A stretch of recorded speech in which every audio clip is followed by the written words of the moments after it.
বিশ্ব ক্রিকেটে আবারও সমালোচিত বাংলাদেশ। বাংলা নতুন বছরের প্রথম দিনে দুর্নীতির অভিযোগ উঠল বাংলাদেশ ক্রিকেট বোর্ডের বিরুদ্ধে। বোর্ডের সদর দপ্তরে হানা দিল দুর্নীতি দমন কমিশন। বাজেয়াপ্ত হলো অনেক অবৈধ নথি। গত বছর অগাস্ট মাসে সরকার পরিবর্তনের পর একের পর এক অস্থিরতা তৈরি হয়েছে বাংলাদেশে। সরকারি, বেসরকারি সমস্ত ক্ষেত্রে একাধিক দুর্নীতি এবং কারচুপির অভিযোগ উঠে আসছিল। এবার বড়সড় দুর্নীতির অভিযোগ উঠে এলো বাংলাদেশ ক্রিকেট বোর্ডের বিষয়ে। 1432 বঙ্গাব্দের প্রথম দিনেই কলঙ্কিত হলো Bangladesh cricket board. Bangladesh cricket বোর্ডের সদর দপ্তরে হানা দিল দুর্নীতি দমন কমিশনের আধিকারিকরা। তল্লাশি চালিয়ে উদ্ধার হলো অবৈধ এবং বেআইনি নথিপত্র।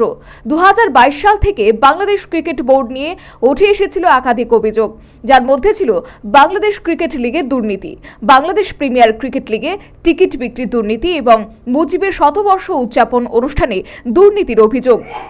মূলত এই তিনটি বিষয়ে অভিযোগ খতিয়ে দেখতে দুর্নীতি দমন শাখার আধিকারিকরা বাংলাদেশ ক্রিকেট বোর্ডে তল্লাশি চালালো। মিরপুরের এই সদর দপ্তরে সরকারি অধিকর্তা আল আমিন জানিয়েছেন, 3 সদস্যের এক প্রতিনিধি দল সদর দপ্তরে অভিযান চালায় এবং তাদের সব বিষয়ে সমস্ত রকমের তথ্য পরিবেশন করা হয় বোর্ডের তরফ থেকে।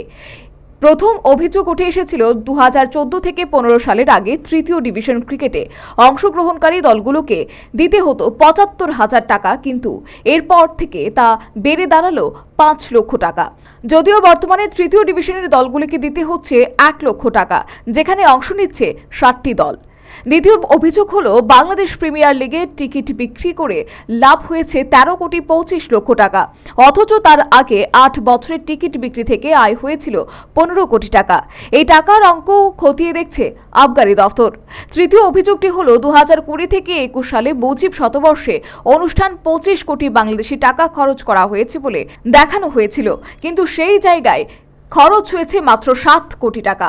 তাহলে বাকি 18 কোটি টাকা কোথায় গেল? মূলত এই তিনটি বিষয় খতিয়ে দেখতেই দুর্নীতি দমন শাখা অভিযান চালালো বাংলাদেশ ক্রিকেট বোর্ডে। এখন দেখার বিষয় হলো দুর্নীতি দমন কমিশনের আধিকারিকরা কতটা দুর্নীতি হয়েছে বাংলাদেশ ক্রিকেট বোর্ডে তার সঠিক পরিসংখ্যান বের করতে পারে কিনা। সেদিকেই তাকিয়ে গোটা বাংলার ক্রীড়াপ্রেমী এবং সাধারণ মানুষ। Bureau report, news vanguard.